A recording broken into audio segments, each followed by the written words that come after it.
Welcome to another edition of Hemp Barons.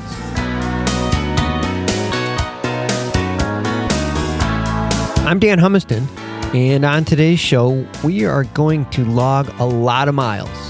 We are starting in Australia and learning about the hemp opportunities down under, and then we're heading all the way back to Central America, and we're going to finish in the Caribbean. Let's join my conversation with today's hemp tour guide, Ramon Granados, live from Perth, Australia. Hey, Ramon, welcome back to the show. Thank you. Muchas gracias.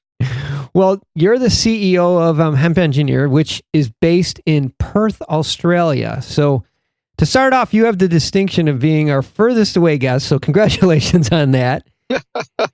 Thank you. You're welcome. It's also very early where you are, and I appreciate you getting up early and having this talk with us. It's late. It's later here, but a lot of exciting stuff to talk to you about today. So, we should just jump right into it because hemp is huge news in the United States, but I don't think a lot of people, including myself, know what's going on in the rest of the world. And, we're lucky today to have you on the show because you're in Australia, so you have a good insight what's going on there, but you also have a pretty good insight in what's going on in Latin America and in the Caribbean.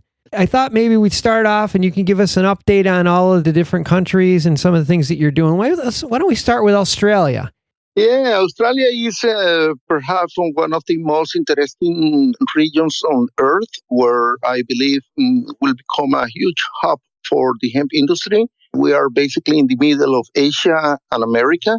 Easy to transport the goods that we can potentially manufacture in this part of the world. Water and land is not a problem, and also the climate. This is a very sunshine country. And nonetheless, like in the rest of the world, we are just basically growing 5,000 acres in the whole country for various purposes. It is illegal to grow CBD in Australia. That's why most of the companies have focused in textile and hempcrete and other products. Australians have become an expert in all kinds of products except CBD. Huh. Yes. So there are inventions of all kinds, machinery, people working around the clock, producing different products and equipment. There is a good support from the government.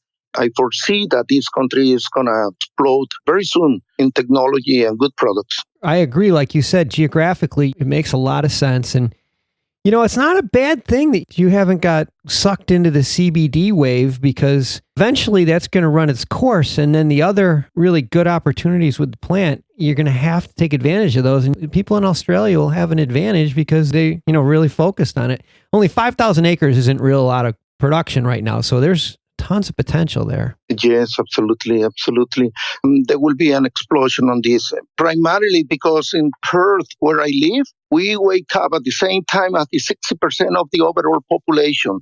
China, Japan, South Korea, Thailand. So there is a huge market there to be conquered. No question about that. Wow, you're right. Well, let's jump to the other side of the world. You had a recently were honored with being appointed the CEO of Hemp Today in Espanol. And you're going to have a big summit, the Latin America Caribbean Hemp Summit coming up in November.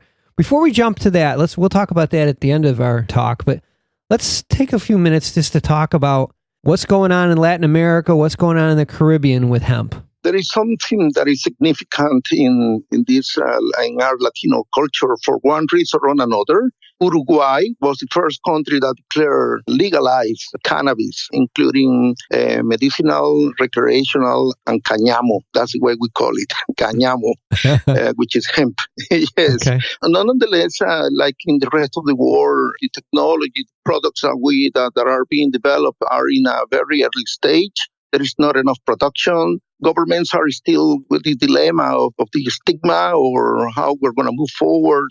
Ecuador is one of those countries that they have not even discussed this as a possibility. Mexico has just declared marijuana as a human right, and yet hemp is a long way to go.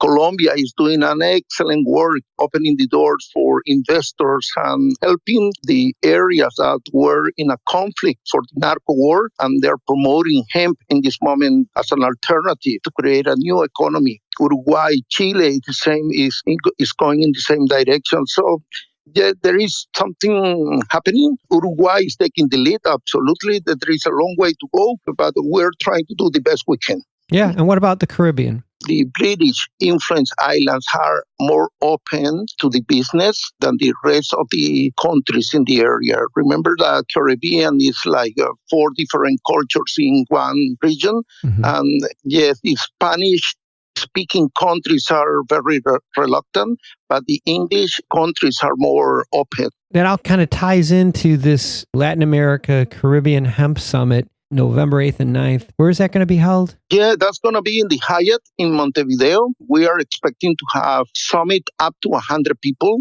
And we are selecting the best speakers that we can have at hand. The idea is to cover the different areas of potential investments that we have from the hemp to the world. So this sounds like it's going to be a pretty interesting show. It's in Uruguay, and it's going to be in November 8th and 9th. Between now and then, geez, how much can happen the way this industry is going? The next 6 months away, we could have so many new opportunities by that time. I have all of your information on the MJBulls website. So if anybody wants to follow up and find out information about it, we've been speaking with Ramon Granados from Hemp Engineers in Australia. And like I said, I have all of Ramon's contact information on our website. Ramon, thanks for getting up early to talk to us and be on the show today. No, it's a great pleasure, and thank you for just having considering myself on behalf of my team. Thank you, and we're here to help, and let's rock and roll. Yes, rock and roll is right. Hopefully, maybe I'll see you in Uruguay in November. That would be fun. Yeah, that could be awesome. Thank you very much. Thank you very much. Have a great day today.